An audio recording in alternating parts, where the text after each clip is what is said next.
Hello à tous et bienvenue sur le podcast de J'entraîne mon cheval, le podcast qui vous parle du lien cavalier-cheval. Aujourd'hui, on accueille un invité qui s'appelle Michel Laurent et qui est à l'origine des capteurs Moving Smart. Moving Smart, on a eu l'occasion de les rencontrer sur Equitalion en fait, donc ça date un petit peu, je suis désolée de faire sortir l'épisode aussi tard. Mais ce qui nous a plu en fait dans ce capteur et dans cette conception de capteur, c'est que ça a été fait par des cavaliers d'endurance, pour des cavaliers d'endurance et utilisé à l'occasion d'études sur les courses d'endurance.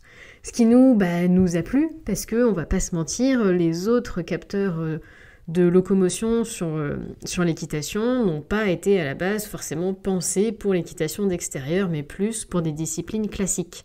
D'ailleurs, petite parenthèse, on vous rappelle qu'on a fait un épisode de podcast avec Zacharia de Siever. Parenthèse fermée. Donc là, Moving Smart, nous, forcément, ils ont attisé notre curiosité, on allait les voir sur le salon et ils ont bien voulu nous accorder un petit peu de temps pour parler d'endurance, d'équitation d'extérieur, de technologie et comment la technologie pouvait nous aider à améliorer notre équitation. Parce que la force de Moving Smart, et pour le moment ils sont les seuls à proposer ça sur le marché, c'est qu'en fait, il n'y a pas un capteur mais deux. Il y a un capteur pour le cheval et un capteur pour le cavalier. Et c'est ça qui est intéressant, c'est que pour une fois, on étudie la synchronisation entre un cavalier et son cheval. Ouais, ça peut donner des sueurs froides. Il est temps pour moi de laisser place à la conversation qu'on a eue avec Michel Laurent. Bonjour Michel. Bonjour Angélique.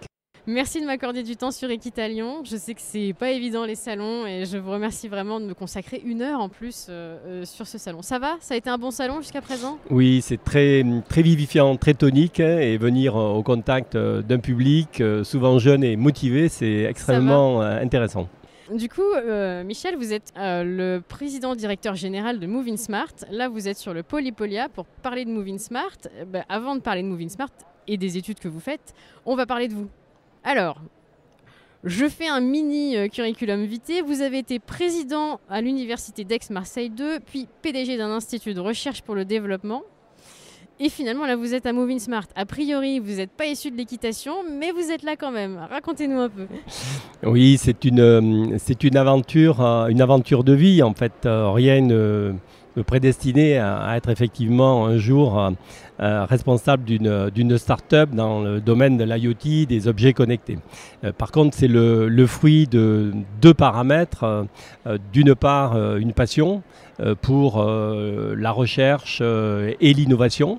Donc le fait de découvrir de nouvelles solutions devant des problèmes qui nous sont posés, d'une part. Et deuxièmement, je crois, une passion très très forte pour un animal que vous imaginez déjà, qui est le cheval. Oui, parce qu'en plus, finalement, vous êtes cavalier d'endurance. Oui, alors, un petit peu. Un cavalier qui est venu très tard, disons, à l'équitation, qui n'a absolument aucune prétention, mais qui prend beaucoup de plaisir lorsqu'il est à cheval. Et effectivement, le choix de la discipline d'endurance, parce qu'il y a un contact à l'animal qui est prolongé, les séances d'entraînement, les compétitions, une relation fantastique qui s'établit avec sa monture et avec son partenaire. Et ça, c'est formidable. Enfin, un cavalier sans prétention, j'ai vu, alors sur la FFE, a priori, je pense que c'est vous, un certain Michel Laurent, licencié aux écuries JPF et quand même cavalier 3 étoiles. Oui, alors tout ça, vous savez, les étoiles ont peu d'importance, mais en tout cas, on essaye, lorsqu'on prend le départ d'une course, d'arriver au bout dans le meilleur état pour, évidemment, le cheval, la monture et puis pour nous-mêmes. Et donc, votre cheval s'appelle ? Actuellement, Ambre de Cussy. Je l'appelle Bibi. J'adore. Racontez-nous un petit peu physiquement, parce que les auditeurs, ils verront pas les images. Oui, mais... c'est une anglo qui a de la taille, parce que effectivement, je ne suis pas, comme vous le voyez, donc un tout petit modèle. Donc, demander à un cheval de transporter une charge de 80 kg. Sur la balance, c'est 80 kg quand même, plus l'équipement, pendant des heures et des heures, puisqu'en fait, sur une 120 ou une 140, c'est plus de 8 heures à cheval. Donc, ce sont vraiment des épreuves. Il faut demander beaucoup au cheval en termes de physiologie, vraiment de ressources mécaniques, mais aussi au niveau du mental. Et ça, je crois que c'est une expérience unique qui se construit lorsqu'on est cavalier amateur, je le précise encore, parce que lorsqu'on prépare son propre cheval pour ce type d'épreuve, on est obligé de passer des dizaines et des dizaines d'heures à cheval. Ouais. Et encore une fois, ça c'est une expérience qui est plus peut-être que la compétition elle-même, qui est inoubliable. Alors bon, je l'ai dit, mais on reviendra plus tard sur le sujet. J'ai quand même dit qu'il était licencié aux écuries JPF. JPF joue lui-même un rôle dans la suite des événements, donc teasing. Je vais vous parler maintenant de l'étude qui va nous servir de fil conducteur pour cet épisode. C'est la synchronisation du couple cheval-cavalier. Je suis tombée sur une étude parce que j'aime beaucoup l'endurance, je lis beaucoup de choses, je me renseigne à fond. Et quand je suis passée devant Moving Smart, que vous m'avez parlé d'une synchronisation couple cheval-cavalier, je me suis dit, tiens, j'ai déjà vu ça quelque part. Et quand j'ai vu votre nom sur l'étude, je me suis dit, ah bah tiens, il pourra sûrement m'en parler. L'étude, je vais le dire en anglais, désolé pour l'accent français, elle s'appelle Patterns of Horse Rider Coordination During Endurance Race, a Dynamical System Approach. Donc, si je le dis en français, c'est les schémas de coordination entre un couple cavalier-cheval pendant une épreuve d'endurance avec une approche dynamique. Du coup, on s'en parle un petit peu ? Oui, cette étude, en fait, elle a été conduite par Sylvain Viry. Okay. En fait, c'était un doctorant, il avait fait un master à l'université dans notre laboratoire et nous l'avons co-dirigé avec une collègue, donc Caroline Nicole, sur cette thématique parce qu'il y avait assez peu de données à l'époque, c'est là au début de la décennie 2010 en fait, sur les situations de compétition.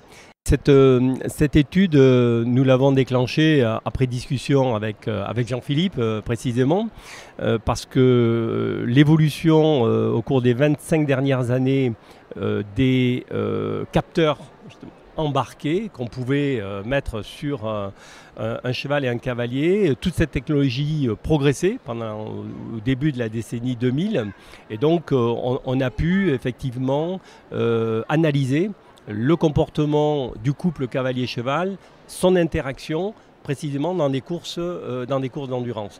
Et simplement, il faut se représenter qu'à ce moment-là, et ça ne fait pas très très longtemps, ça fait un peu plus d'une dizaine d'années, simplement, on devait embarquer plus de 800 grammes, presque 1 kilo de matériel.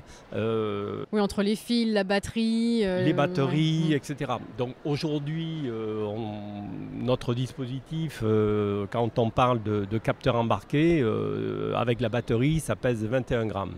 Donc on est dans un univers complètement différent et c'est cette évolution vraiment phénoménale qui fait que les problématiques peuvent être posées de manière complètement différente. Pour revenir simplement à l'étude, c'est l'idée que l'équitation, et on parle beaucoup de couple, l'équitation c'est un jeu qui se mène et qui se conduit à deux. Donc il y a un cheval et il y a un cavalier et il faut savoir que le cavalier participe bien sûr à la propulsion, participe à l'efficacité de la locomotion, du processus de déplacement au sens large et avoir une vision focale sur le cheval seulement est certainement une erreur dans la conception simplement de cette discipline. Oui, donc, on voit que la moitié de l'image. On voit que la moitié de l'image et donc c'est pour ça que toute la suite, je dirais, du développement de cette technologie, Moving Smart, on met en avant le couplage et l'interaction parce que c'est quelque chose, nous considérons, comme central dans l'approche de la discipline. Alors c'est vrai que nous on parle beaucoup d'endurance, on y reviendra sur le sujet, peut-être qu'après ça peut effectivement s'élargir sur d'autres disciplines, on va se concentrer sur l'endurance parce que c'était l'étude.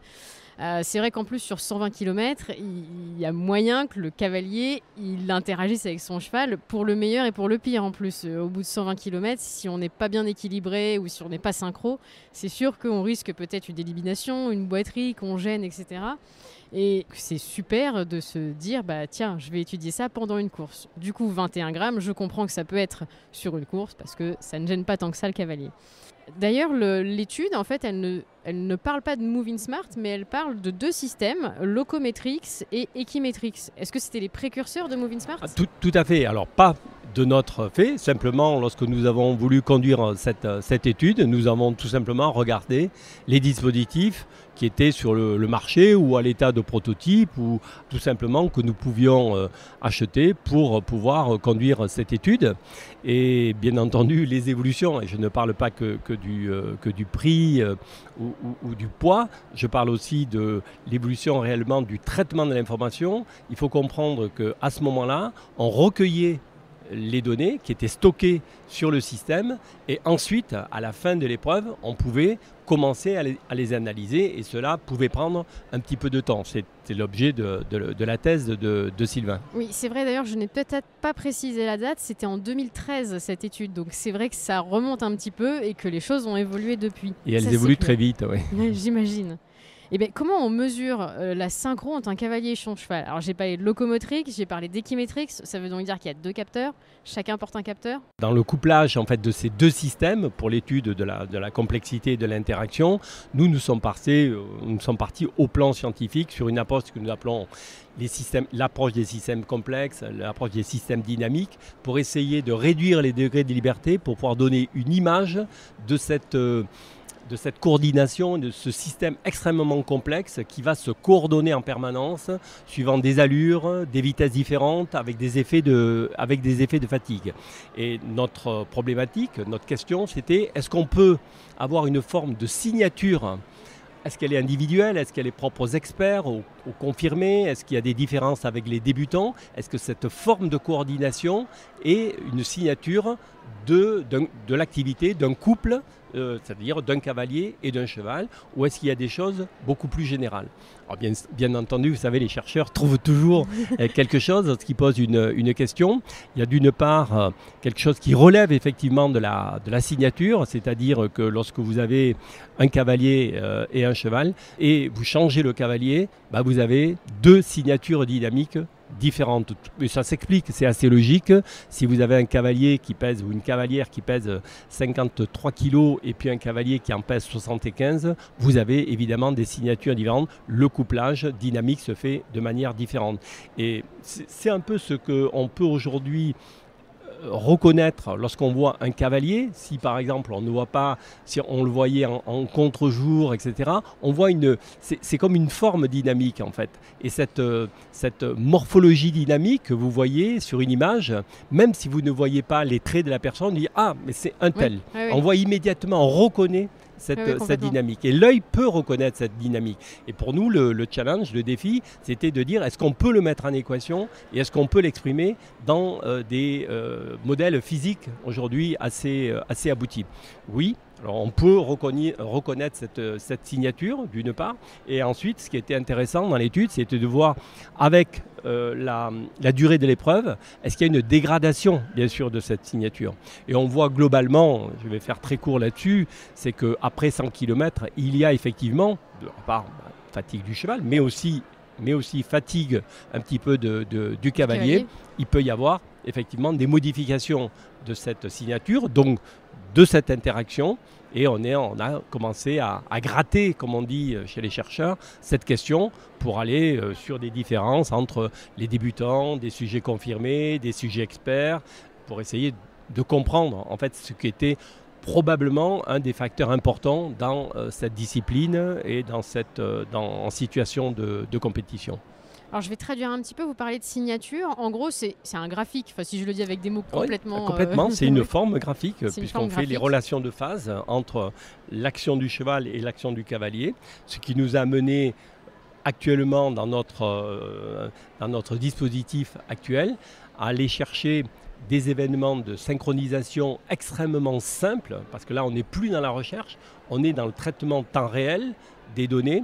Et là, on va essayer de regarder ce qui, nous l'exprimons ainsi, nous résume la complexité. Et aujourd'hui, il y a quelque chose qui résume cette complexité, c'est l'accélération en fait, de l'action du cheval sur l'axe vertical et également pour le cavalier. C'est pour ça que nous avons 2 capteurs. Et lorsque vous étudiez la synchronisation des pics d'accélération, du début de l'accélération, par exemple, entre le cheval, l'action du cheval et l'action du cavalier, vous arrivez à comprendre ou à saisir une partie de la complexité ou une partie des difficultés ou des problèmes ou des pertes de coordination liées à la fatigue, ou simplement à voir qu'un débutant a une synchronisation qui est très variable. On se tient mal à cheval, évidemment la masse bouge beaucoup au-dessus du centre de gravité de la masse du cheval, et là on voit effectivement qu'il y a des effets néfastes en termes de propulsion, et c'est un petit peu ce que le système aujourd'hui essaye de nous dire en temps réel. Donc on a une étude qui a duré quand même des années. Bon, je le dis comme ça, mais bon, c'est plus de 1 400 000 foulées quand même, analysées. Oui. Ouais. Bon, donc ça donne un petit peu de recul. Voilà, il y a du travail, mais ça donne du recul. Et à partir de ce grand nombre de données, essayer d'aller vers l'essentiel pour essayer de donner une information pertinente à un moment donné au cavalier ou à l'entraîneur. C'est ça un peu l'ambition. C'est très ambitieux, mais c'est le chemin vers lequel, en tout cas, on construit, nous, notre démarche de recherche, puis de R&D, puis d'innovation, et, in fine, l'utilisation par le cavalier, le lambda. C'est pas que cette application, en tout cas, la recherche ne cible pas seulement le haut niveau. Non, pas du tout. Le cavalier amateur a besoin aussi, et lui, et plus que tout le monde, plus que les pros.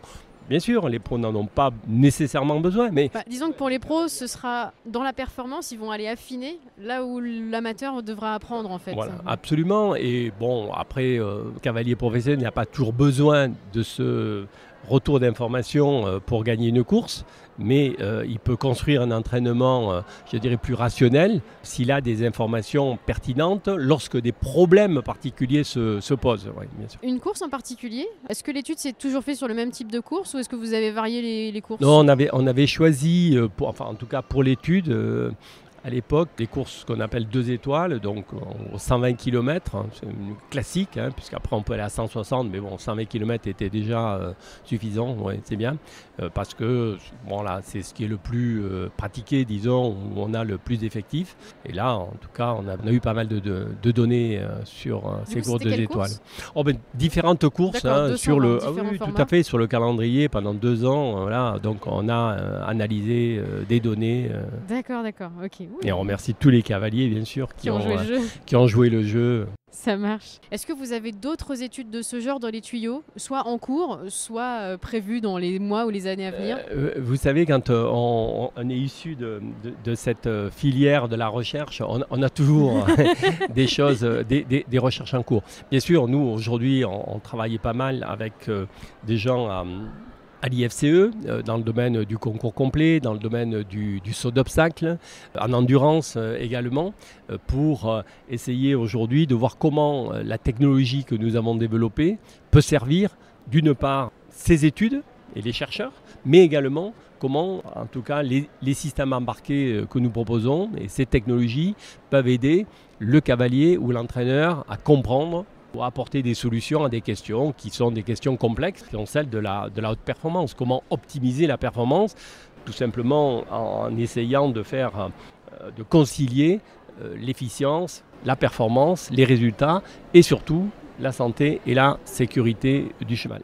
Et ça, c'est vraiment quelque chose qui est important, qui est contenu dans notre ADN, puisque tout ce que nous faisons aujourd'hui et l'intérêt du temps réel sur un entraînement d'1 heure et demie ou 2 heures, c'est quand même du temps long ou sur une épreuve, c'est d'avoir des algorithmes qui tournent, qui sont aujourd'hui embarqués sur un smartphone, qui est un mini-ordinateur en fait. Et ces algorithmes tournent et peuvent vous donner des éléments prédictifs en fait, sur les dégradations possibles de la locomotion. Donc on va essayer aujourd'hui de proposer un système intégré qui donne de l'information en temps réel au cavalier lui-même pour sa gouverne personnelle, c'est-à-dire par exemple, j'ai un exemple sur le respect du contrat, de l'équilibre entre les allures, lorsque je trotte sur le diagonal gauche ou droit, parce que bon, ça peut sembler anodin pendant 20 minutes, mais lorsque vous faites ça pendant des heures, ça peut être rapidement 3, 4, 5, jusqu'à 8 000, 10 000 foulées que vous faites plus sur un diagonal que sur l'autre. Donc évidemment, ça va déséquilibrer et charger le cheval. C'est la même chose au galop. Si tous les chevaux ont un côté préférentiel, la grande question c'est est-ce que j'use et j'abuse de ce côté préférentiel ou est-ce que j'équilibre le travail? Bon, ce sont des sujets sur lesquels nous n'avons pas, nous, à notre niveau, toutes les réponses, mais on peut faire déjà un constat. Et ce constat-là, c'est le point de départ d'une réflexion après, sur l'entraînement, rationnelle. Voilà. Complètement. Et il faut voir après sur la stratégie de course. Exactement, comment les entraîneurs, les cavaliers de haut niveau gèrent cette question épineuse, qui est de dire, par exemple, sur la dernière étape d'une course, est-ce qu'il faut, lorsque le cheval est fatigué, lorsque le cavalier n'a plus nécessairement la même maîtrise de tous les processus, sur une dernière étape, ça accélère, il y a les aspects tactiques, etc. On est peut-être un peu moins vigilant sur la locomotion, sur le pilotage, en fait, sur la locomotion du cheval, et c'est à ce moment-là que les dégradations peuvent intervenir. Et est-ce qu'il faut justement ne pas donner des signaux, mettre du biofeedback en fait. Lorsque vous mettez une alerte, un bip ou un signal, une jauge qui passe à l'orange par exemple sur votre montre, sur votre écran, ça peut aider. Oui, ça peut aider. C'est une aide. Oui, c'est clair. Oui, après le cavalier reste pilote et maître à bord. Toujours, le cavalier il aura les infos pour décider. Par contre, il a les infos pour décider. Son âme et conscience pour faire le meilleur choix. Mais on lui donne effectivement un biofeedback pour l'aider à prendre cette décision. Et ça, on le fait en temps réel. Nous avons, au cours de l'année à la fin de l'année 2020, début 2021, ajouté une fonctionnalité à notre dispositif. C'est une fonction sharing, c'est-à-dire on partage des données. Ce partage des données nous permet aujourd'hui d'envoyer à qui on veut, donc on choisit des cibles comme ça, il faut avoir simplement le numéro de téléphone ou le mail, on envoie un lien et à partir de ce lien, vous cliquez, c'est très simple, vous n'avez pas besoin de charger l'application, vous cliquez dessus et vous avez en temps réel le même tableau de bord que le cavalier sur la piste. C'est-à-dire, quand je dis le tableau de bord, c'est-à-dire toutes les données physiques, de déplacement, vitesse moyenne, etc. Vous avez le cardio du cheval, vous avez si vous le souhaitez, aussi le cardio du cavalier, parce qu'on gère dans certaines disciplines beaucoup le sujet humain. En équitation, en endurance, je trouve qu'on ne porte pas trop cas au cavalier. Peut-être que ça vaudrait le coup de s'intéresser aussi au cavalier et voir comment sa forme, entre guillemets, sa disponibilité physique peuvent aider ou pas ou perturber le cheval, précisément sur les courses 2 étoiles et 3 étoiles. Donc on peut avoir le cardio du cavalier. Et puis après les indicateurs sur ce que j'évoquais tout à l'heure, le respect des équilibres de course, des allures diagonales, au galop, etc. Donc je pense que ces informations sont importantes pour le cavalier, mais en bord de piste, il y a aussi une forme de veille par l'entraîneur qui peut regarder à la fin de l'étape aussi tout ça. Et je pense que, en tout cas, ça peut faire progresser l'approche qu'on a de la technique, de la conduite, de la stratégie, etc. etc. C'est vrai que par rapport aux autres capteurs sur le marché, vous êtes les seuls à prendre vraiment en compte le cavalier. Donc c'est déjà une belle innovation en soi pour la performance. C'est vrai qu'on a tendance, et ça c'est un travers de cavalier, à tout miser sur le cheval, à oublier la forme physique du cavalier, son entraînement à lui, etc. Donc là c'est un bel outil pour aider aussi à ça. Mais oui, c'est plus facile lorsque vous êtes éliminé à la fin d'une course, qui est très très dur en fait pour tout le monde bien sûr, de dire voilà, le cheval a eu un problème, c'est le problème du cheval. Pas toujours. Peut-être pas. Pas toujours.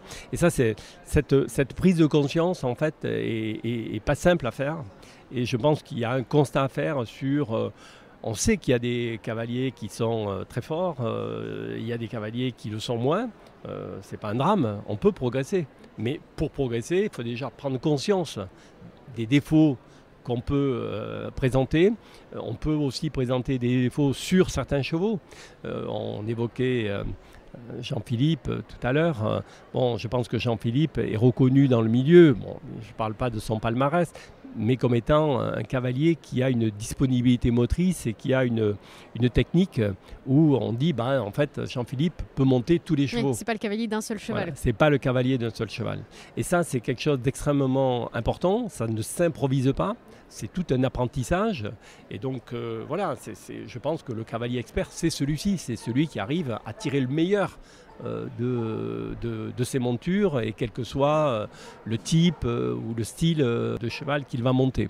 Et là-dessus, peut-être que, pas lui à son niveau certainement, mais je pense que dans la formation, il y a beaucoup à tirer de ces retours d'informations. Justement, est-ce que c'est prévu à terme comme Equisense, comme Seaver, je les cite parce que ça va illustrer mon propos.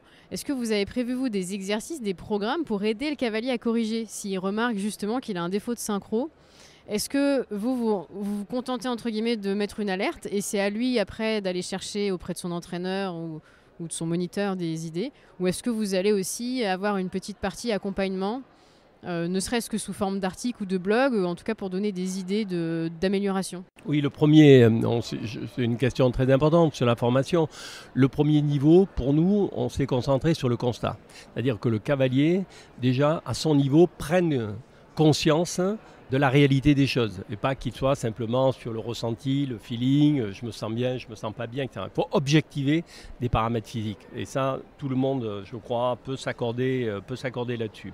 Donc ça, c'est le début, c'est la première marche. Dès qu'on a ça, il y a effectivement l'échange avec un expert, ça peut être un entraîneur, un coach, peu importe, avec une équipe qui vous accompagne dans vos compétitions et tout ça. Donc tous ces cercles qui vont discuter sur les données, sur les constats, sur les bilans, vous donnent une chance de pouvoir progresser. Mais je reviens quand même sur le système. Comme il travaille en temps réel, nous, on est là dans une situation réelle de... Bon, c'est pas, je vais utiliser ce terme, c'est d'auto-coaching. C'est-à-dire qu'en fait, c'est le système qui vous dit, attention, tu es en train de ne pas respecter le contrat. Donc, si c'est ton choix, ok, continue, mais sinon, essaie d'amender ta technique ou d'amender ta stratégie parce que tu vas pouvoir progresser. Donc ça, c'est le point de départ. Après, nous, on n'a pas aujourd'hui une stratégie pour développer justement les exercices. On est ouvert, ça peut se faire. On accueille beaucoup de collaboratrices et collaborateurs pour 6 mois, des stages, etc. Donc s'il y a des gens motivés, en tout cas, ils peuvent évidemment venir nous voir. On sera évidemment très intéressés après en contact avec eux, mais ce n'est pas dans une stratégie de court terme. Non, pas du tout. Oui, bien sûr. Je rebondis tout à l'heure, vous avez dit que vous pouviez capter le cardio du cheval et du cavalier.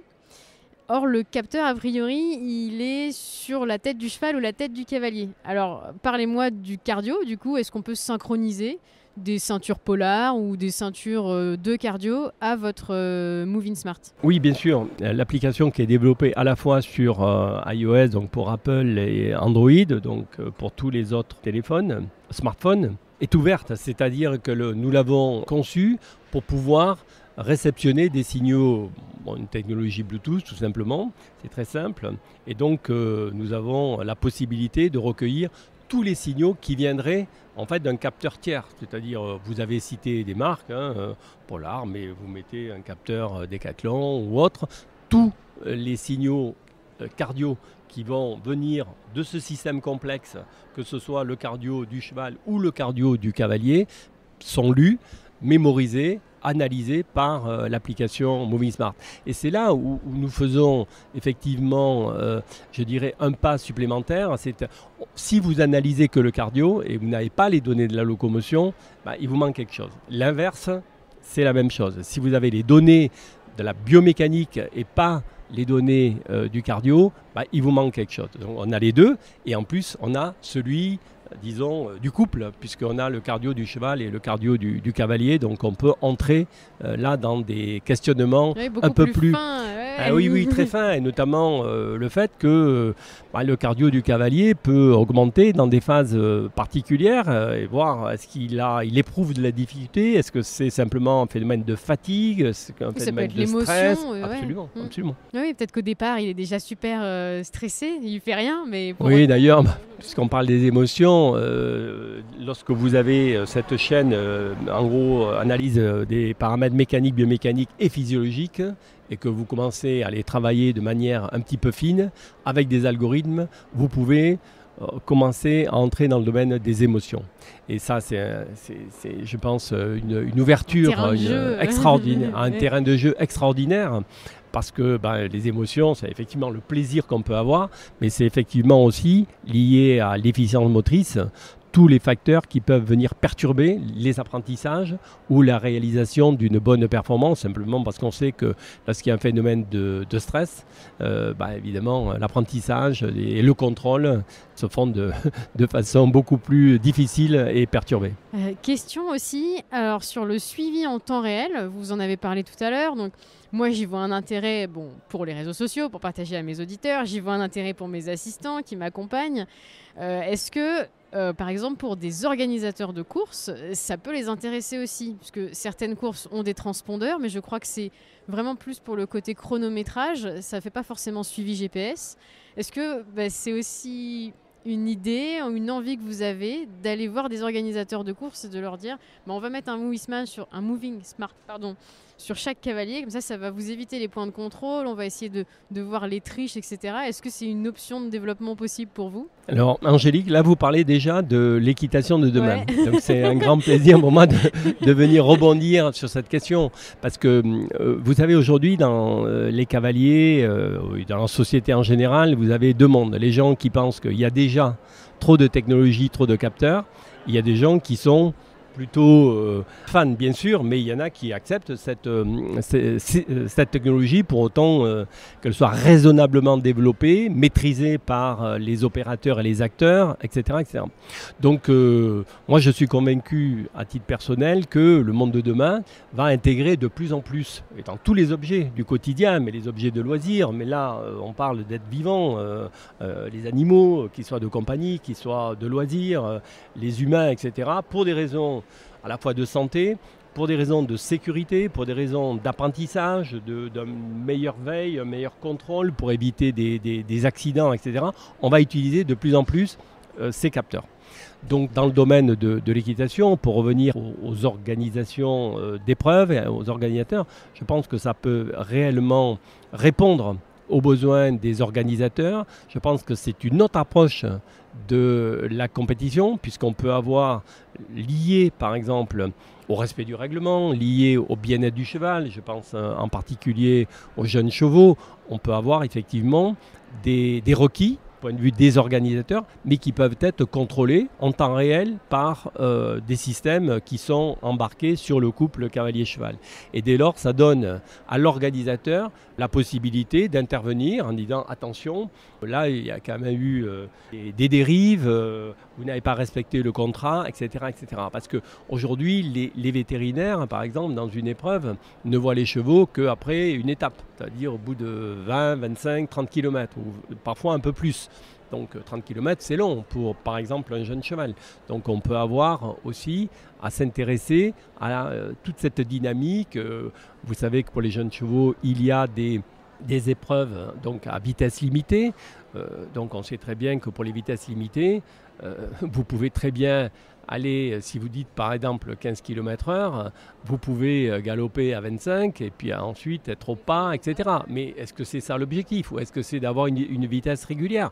Donc là, aux responsables d'associations et aux organisateurs à se poser les questions, mais il faut savoir que la technologie aujourd'hui permet de répondre en fait précisément à ce cahier des charges, en tout cas à ces requis qui seraient de plus en plus exigeants vis-à-vis de la conduite et vis-à-vis du pilotage. Je pense qu'on ferait beaucoup de progrès dans le domaine de la santé, respect du cheval et bien-être du cheval. Je pense que ça, c'est extrêmement important. Et ces technologies permettent, bien sûr, d'avoir toutes ces informations en temps réel. Et donc, un organisateur peut intervenir dès lors qu'il a cette information en temps réel. Et vous avez des organisateurs qui ont déjà manifesté un intérêt ou oui, là, oui, on discute. On a fait cette année au Championnat de France d'endurance, donc pour les finales jeunes chevaux. On a fait disons une petite démonstration en embarquant notre dispositif sur Mélina qui va nous visiter ce week-end, qui a accepté d'embarquer et de rendre public ces données. Donc les données étaient transmises en temps réel et renvoyées sur l'écran géant. Donc on peut se rendre compte effectivement de son parcours, de sa position GPS sur le parcours, où est-ce qu'elle passe, sa vitesse instantanée, sa vitesse moyenne, le cardio du cheval, son propre cardio. Donc on commence à avoir des informations assez précises sur le déroulement, je dirais, de sa course. Absolument. Et ça, on discute aujourd'hui avec la SHF pour l'avenir, des courses qui sont organisées. Ce sont des points extrêmement importants dans l'approche, en tout cas, de la compétition, parce que les gens qui pensent que la compétition de demain est à l'image de la compétition d'hier, je crois, se trompent complètement. En tout cas, j'en suis convaincu. Et c'est sur ces cibles-là, je dirais, sur les jeunes qu'il faut porter cet effort, les sensibiliser, parce qu'ils sont eux-mêmes, ils baignent dans cette technologie, parce qu'elle est leur quotidien, et il faut absolument que cette jeune génération porte cette ambition de dire non, la technologie peut nous aider, bien sûr, à respecter le contrat vis-à-vis de l'animal, mais surtout, peut-être demain, à pouvoir nous permettre de pratiquer encore un sport qui, sans cela, aura évidemment ses limites. Vous parlez de Mélina, mais les premiers ambassadeurs que vous avez eus ont été Jean-Philippe Frances et Sabrina Arnold. Comment vous les avez rencontrés? Comment ils ont accepté de jouer le jeu avec vous? Quelle est l'histoire derrière votre relation avec les écuries JPF? Alors, c'est très simple. Jean-Philippe Frances était dans les bancs de l'amphithéâtre lorsque j'enseignais à la faculté des sciences du sport de Marseille. Donc j'ai fait sa connaissance à ce moment-là. Et lorsque je suis revenu, moi, quelques années après, dans le domaine de l'endurance, naturellement, je suis allé le voir. Je lui ai dit que je ne venais pas contrôler ses copies et l'interroger, évidemment, sur s'il avait retenu les leçons que j'avais essayé de lui transmettre, mais que, étant passionné de chevaux d'endurance, il me semblait naturel que je vienne discuter avec lui. Donc, il m'a gentiment hébergé au sein de cette écurie professionnelle. J'ai beaucoup appris à son contact, en observant et en discutant, surtout en ayant le privilège de discuter avec Jean-Philippe de nombreuses heures passées à cheval, mais à côté aussi de toute la problématique justement du couple cavalier-cheval en endurance, tous les problèmes liés à la surcharge de l'appareil locomoteur, à la fonction cardiaque, tout ce qui pouvait limiter en fait la performance et comment on pouvait protéger mieux bien sûr les chevaux. Et tout ça nous a permis d'incuber en fait ce projet qui s'appelle aujourd'hui Moving Smart. Ça a été une grande chance, je dirais, pour moi de pouvoir discuter avec un des plus beaux titres européens aujourd'hui. Jean-Philippe a cumulé pendant maintenant près de 25 ans, donc de très très nombreux titres au niveau européen et mondial. Je crois qu'il est très respecté dans cette discipline. Et c'est un modèle en fait pour beaucoup et je le comprends évidemment. Et vous me parliez de Sabrina. Vous savez, Sabrina est une des meilleures cavalières du monde aussi. Elle a occupé le ranking mondial.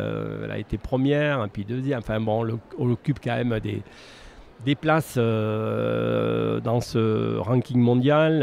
Elle a un très très très beau palmarès elle-même. Et il se trouve que côté jardin, c'est la compagne de Jean-Philippe. Et donc c'est pour ça que j'ai pu également discuter avec elle. Bien sûr. Absolument. Ambassadrice plutôt. Ouais. Et du coup, toutes les écuries JPF sont équipées ou pour Oui, alors les écuries JPF, bien sûr, on dispose de ces équipements. Qu'ils n'utilisent pas toujours, j'aimerais qu'ils l'utilisent un peu plus, mais lorsque le besoin s'en fait sentir, en tout cas, ils les utilisent. Oui, puis nous avons, je veux les citer parce que vous savez, lorsque vous développez une application, lorsque vous êtes une start-up, vous avez besoin, on parle d'ambassadeurs, mais on a besoin aussi d'un accompagnement par ce qu'on nomme dans notre jargon les bêta-testeurs. Et les bêta-testeurs, en fait, sont très importants parce que c'est eux qui vont faire remonter ce qu'on appelle les bugs, les dysfonctionnements. Vous savez, dans une application, c'est d'une complexité extrême aujourd'hui et vous pouvez avoir des bugs. Et les grands systèmes aujourd'hui, parmi les plus grands constructeurs de smartphones, ils ont aussi des bugs. Et en fait, régulièrement, ils corrigent ces bugs et il y a des nouvelles versions de leurs applications. On n'est pas, nous non plus, à l'abri, on fait ça en permanence. Et là, on a besoin des bêta-testeurs pour faire remonter, sortir ces bugs, pour pouvoir les corriger, les écouter, pour voir ce qui les intéresse dans une application. Parce que dans une application, l'erreur serait de penser qu'elle est pour l'ingénieur qui est derrière son écran. Non, pas du tout. Elle est pour l'utilisateur. Et est-ce que l'utilisateur considère que ça lui apporte une information pertinente et utile? C'est la seule question. Si ce n'est pas pertinent et utile, ça ne sert à rien pour personne. Donc il faut vraiment avoir ce retour-là. Et là, par exemple, des écuries comme l'écurie de la Sorbonne, les écuries du Cambou, Isto-Team Endurance, les écuries du Roc, le Haras d'Armani, l'élevage du Rougia, sont des écuries avec qui on a travaillé, on progresse, on échange. Et chaque échange, en fait, chaque problème, il faut le reconnaître, chaque fois qu'il y a une difficulté, nous progressons. Parce que notre objectif, vous savez, l'application, le système idéal qui ne tombe jamais en panne, ça n'existe pas en informatique. Ça n'existe pas. On le voit aujourd'hui sur les majors au niveau mondial, on peut avoir des bugs. Donc il faut être très modeste. Donc, par contre, on essaye de progresser, on essaye de faire de mieux en mieux. Et lorsqu'on a ces retours, des cavaliers, pour nous, c'est évidemment une façon de pouvoir progresser, de pouvoir répondre à leurs attentes et de pouvoir aller de l'avant. Ça marche. Donc, vous parlez de bêta-testeur. Ça veut dire du coup que vous avez fait évoluer Movinsmart aussi entre sa première version et aujourd'hui. Les grosses évolutions que vous avez envie d'évoquer, ce sont lesquelles ? Il y a deux orientations. Il y a une orientation vers bien-être et sécurité du cheval et du cavalier. Par exemple, là, certainement, début d'année 2022, nous avons écrit les programmes. Donc, il faut la passer, ce que nous appelons en mode production maintenant, c'est-à-dire vers l'utilisateur. Nous avons une détection des chutes, ce qu'on appelle le MS Safe. Tout simplement, on va détecter s'il y a une chute avec un système d'alerte qui est envoyé. On donne la position GPS de l'incident et on envoie vers 3 numéros de référence qui permet, parce que les gens peuvent sortir seuls, il peut y avoir des problèmes. Et donc ça, c'est un gain de la sécurité du cavalier, mais également du cheval, lorsqu'il y a un accident à l'extérieur et ça concerne vraiment ces activités outdoor. Donc, on a ça. Ensuite, on a pour tout ce qui concerne vraiment l'application, nous avons commencé par cette niche qu'est l'endurance. Vous le savez, le nombre de licenciés en endurance, même s'il est deuxième au niveau de la FFE, c'est un nombre qui est petit par rapport notamment au CSE, par rapport à l'obstacle. Ouais. Donc nous, on va aller, parce qu'on en a besoin d'un point de vue économique, on va aller vers l'obstacle aussi. Donc nous avons commencé le développement depuis maintenant un peu plus d'une année. Et donc on essaye de trouver, pas de faire comme les autres, entre guillemets, on va essayer de trouver avec notre technologie, notamment sur la synchronisation, le couplage, on va essayer de trouver un paramètre qui pourrait être intéressant pour les gens qui s'intéressent à l'obstacle et qui pratiquent le CSO. Ça marche. Movinsmart, du coup, on n'a pas parlé prix. Là, c'est peut-être l'occasion sur le salon. Combien ça coûte ? J'ai vu qu'il y avait une formule abonnement. Donc, qu'est-ce qu'elle comprend ? Aujourd'hui, nous vendons le produit sur le salon. Alors, nous vendons 2 produits très rapidement. Il y a donc le système complet que nous appelons le MS100 qui intègre toutes les plateformes. Et quand je dis toutes les plateformes, c'est-à-dire le MS100 ne comprenait pas au départ, par exemple, la fonction trotting, analyse du trotting. Je n'en ai pas parlé, mais on peut aujourd'hui, en faisant un trotting, un aller-retour avec le cheval, avoir immédiatement la qualité de sa symétrie sur le diagonale gauche et droit.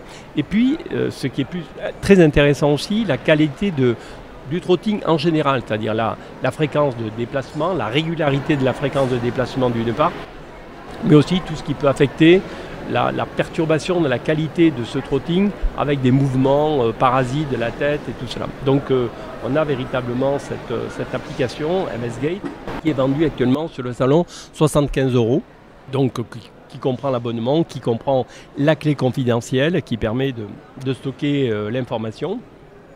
Et nous avons donc le MS100 qui intègre tout le système et qui est aujourd'hui sur le salon vendu à 268 € TTC.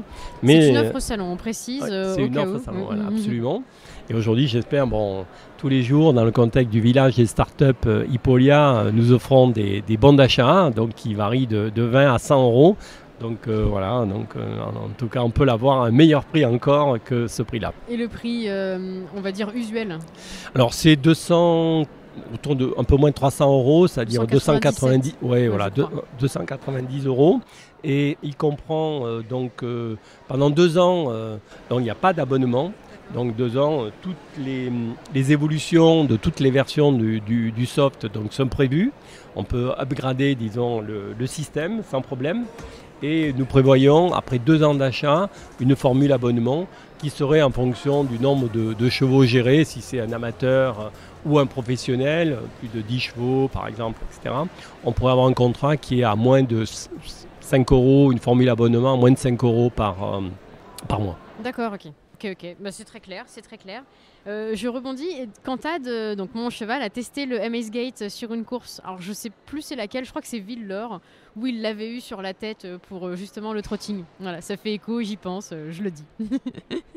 Donc ça avait validé mon trotting, je suis contente. Bon, voilà, donc oui, nous on a fait des validations, vous savez, en course de ce système-là.